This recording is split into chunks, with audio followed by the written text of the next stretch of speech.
Welcome to VVV9 news channel. ఉమ్మడి గుంటూరు కృష్ణా జిల్లాల పట్టభద్రుల గ్రాడ్యుయేట్లు ఎన్నికల్లో వైఎస్ఆర్ కాంగ్రెస్ పార్టీ బలపరిచిన పూనూరు గౌతమ్ రెడ్డి పోటీ చేయనున్నారు.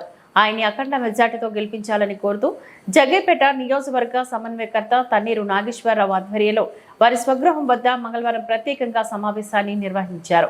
ఈ కార్యక్రమంలోని జగ్గైపేట నియోజకవర్గం వైఎస్ఆర్ కాంగ్రెస్ పార్టీ సమన్వయకర్త తన్నీరు నాగేశ్వరరావు, వైఎస్ఆర్సీపీ రాష్ట్ర ట్రేడ్ యూనియన్ అధ్యక్షుడు ఎమ్మెల్సీ అభ్యర్థి పూనూరు గౌతమ్ రెడ్డి తదితరులు పాల్గొన్నారు.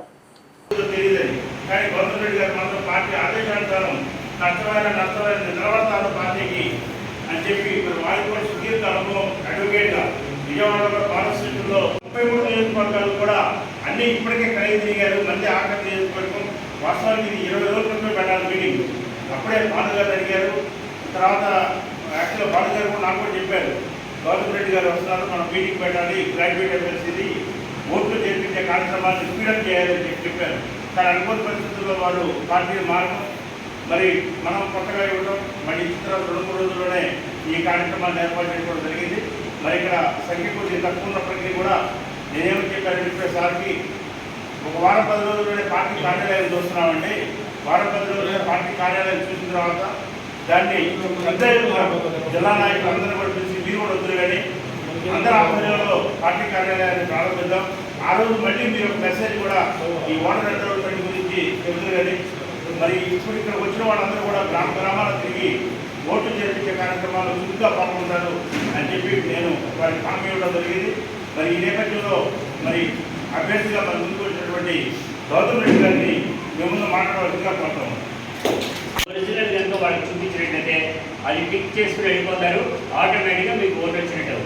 ఇప్పుడు మనం కాగితాలు తీసుకెళ్ళి ఇస్తాము, ఇది ప్రభుత్వం మంది లేదు కాబట్టి దీన్ని అందరూ కూడా చేస్తారేమో అనుకోవచ్చు.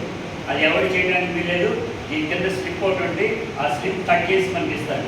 అది ఇస్తే మనకి ఓటు నమోదైనట్టు కింద లెక్క అవుతుంది. కాబట్టి ఎటువంటి పరిస్థితుల్లో మీరు ఇబ్బంది పడాలి. ఇంకొక డౌట్ కూడా వస్తుంది.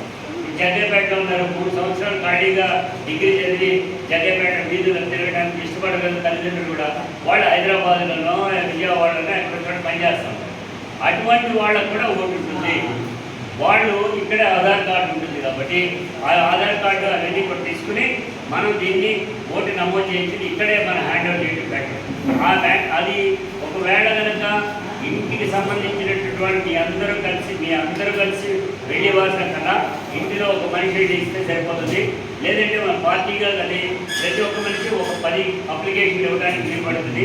ఇదే కాకుండా ఒక ఇన్స్టిట్యూషన్ ఉంది, ఈ ఇన్స్టిట్యూషన్ ఉంది. ఈ ఇన్స్టిట్యూషన్ సంబంధించిన 70 మంది ఉంటే ఒక మనిషి ఈ ఇన్స్టిట్యూషన్ తరఫున వెళ్ళి ఇస్తే ఎంతో ఆటోమేటిక్గా అది రిజిస్ట్రేషన్ చేస్తారు, మనకి ఓటు లభించేటువంటి పద్ధతి ఉంటుంది. ఇది బేసికల్గా ఉండేటువంటి దీన్ని బేస్ చేసుకుంటే ఈ లెక్క ప్రకారంగా మనకి సంబంధించినంత వరకు కూడా మిమ్మల్ని ఇక్కడ జగ్గైపేటలో వచ్చినటువంటి పరిణామాల దృష్ట్యా ఎంపిక చేసి మేము ముందుకు పంపించడం అనేటువంటి జరిగిందంటే జగన్మోహన్ రెడ్డి గారి అధ్యక్షుడు అనేటువంటి జరిగారు. ఆయన నాయకత్వంలో భవిష్యత్తులో ఈ జరిగినటువంటి నష్టాన్ని కూడా పూడ్చుకునేటువంటి పద్ధతిలో మనందరం కూడా కృషి చేయాల్సినట్టు అవుతుంది. నా దేశాన్ని బట్టి జగన్మోహన్ రెడ్డి గారి హవా తగ్గితే పార్టీ తగ్గుతేమో కానీ వ్యక్తులుగా విడితే మొత్తం పోతుందని అనుకోవటం మాత్రం అవాస్తవం, కరెక్ట్ కూడా కాదు. మరి ఆ తరుణంలో మనం చేయవలసినటువంటి మనం తీసుకోవాల్సినటువంటి జాగ్రత్తగా తీసుకుంటాం. ఇవాళ నేను కూడా ఆయన చెప్పింది ఇంపార్టెంట్ లీడర్స్ వరకు నియోజకవర్గంలో వాళ్ళందరినీ కూడా మనం ఈ పిలిచినటువంటి సందర్భంలో ఆల్రెడీ వాటి స్టార్ట్ అయ్యింది. ఈ ఎమ్మెల్సీకి సంబంధించినటువంటి అన్నీ కూడా వాటి స్టార్ట్ అయ్యి రేపు 30వ తారీఖు వరకు మాత్రమే పెడుతుంది. 6వ తారీఖు వరకు కూడా అఫీషియల్గా ఇచ్చినప్పటికీ కూడా మనం 30వ తారీఖు వరకు లోపే మన ఓటర్స్ జాయిన్ చేసుకోవాలి అనేటువంటి పెట్టాలి. రాజకీయాలు కూడా తర్వాత మాట్లాడినప్పటికీ కూడా దీనికి సంబంధించినంత వరకు కూడా 2021 సంవత్సరం వరకు అంటే అప్పటికి డిగ్రీ పూర్తయి ఉన్నారు. 22, 23, 24 డిగ్రీ పూర్తయితే వాడికి ఓటు రాదు. 21 నుంచి డైరెక్ట్ 90 ఏళ్ళు వాడికి కూడా డిగ్రీ కానీ పాస్ అయితే అతనికి కూడా ఓటుకి అర్హుడే. పాత ఓటర్ లిస్ట్ ఉంటాయి జనరల్గా. ఆ ఓటర్ లిస్ట్ అనేటువంటిది ఈ గ్రాడ్యుయేట్ అసెంబ్లీకి ఉండవు, గ్రాడ్యుయేట్ కాన్స్టిట్యున్సీకి ఉండవు. అది ఎక్కడ ఉండదు భారతదేశంలో అన్నింటిలో కూడా. అలాగే మనం ఫ్రెష్గా చేయాలి. లాస్ట్ టైం ఓటేసాం కాబట్టి అని అంటే లాస్ట్ టైం ఓటేసినప్పుడు వరకు కూడా వారు మరలా జాయిన్ అవ్వాల్సినటువంటి బాధ్యత ఉంటుంది. అది మనం జాయిన్ చేయాల్సిన బాధ్యత మన మీద ఉంది. దీనికి సంబంధించి ఒక 3 కాగితాలు మనకు కావాలి. అప్లికేషన్ ఫామ్స్ నేను అన్నీ కూడా మనం ఎన్నైతే టార్గెట్ పెడుతున్నామో అన్నీ కూడా నాగేశ్వరరావు గారికి అందజేసి పెడతాను. ఒకటి డిగ్రీ సర్టిఫికేట్ కానీ ప్రావిజనల్ సర్టిఫికేట్, పాస్ సర్టిఫికేట్ అంటున్నాను, ప్రావిజనల్ సర్టిఫికేట్. ఈ ప్రావిజనల్ సర్టిఫికేట్ ఫోటోస్టాటు, 2 ఆధార్ కార్డు ఫోటోస్టాటు, ఒక ఫోటో పాస్పోర్ట్ ఫోటో ఒకటి. ఈ 3 దీనికి జత చేయాలి.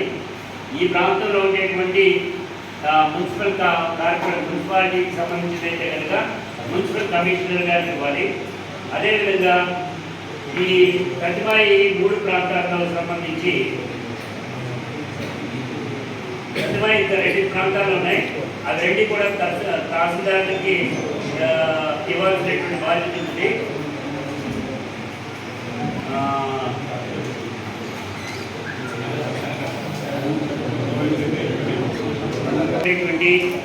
అప్పుడు వాటిపైన మనం అటెస్టేషన్ చేయించాలి. ఈ అటెస్టేషన్ కనుక చేయడానికి మనకి అందుబాటులో లేకపోతే నాగేశ్వరరావు గారిని తీసుకురండి. నాగేశ్వరరావు గారు మీ ఒరిజినల్ సర్టిఫికేట్ బేసిస్లో హెడ్ మాస్టర్తో, మున్సిపల్ హెడ్ మాస్టర్తో కానీ లేదంటే కనుక రిపోర్ట్ కూడా కమిషన్ ఉంది. ఇంకా ఈజీగా నోటరీ కూడా నేను నోటరీ అంటే మన పేరులో ఉంటారు కాబట్టి వాటిలో కూడా చేయించచ్చు. దీనిలో నిన్న పేపర్లో వచ్చినటువంటి బేస్ చేసుకుని ఎవరితో కానీ వాటిని చేయించి దగ్గరలో ఉండేటువంటి వాడికి ఇవ్వటం ఒక పద్ధతి. ఈరోజు కొంతమంది ఆన్లైన్లో చేస్తూ ఉంటారు. ఆన్లైన్లో చేసి మీ అందరి గురించి చేసుకునేదానికైతే ఓకే. అది కాకుండా ఉన్నట్టయితే నేను ఇందాక ఏదైతే చెప్పానో పాస్ సర్టిఫికేటు, అదేవిధంగా ఆధార్ కార్డు, పాస్పోర్ట్ ఫోటో ఇవన్నీ కూడా వాట్సాప్లో పంపించేయడం. నెంబర్ మీకు ఫార్వర్డ్ చేస్తాం. నాగేశ్వర గారు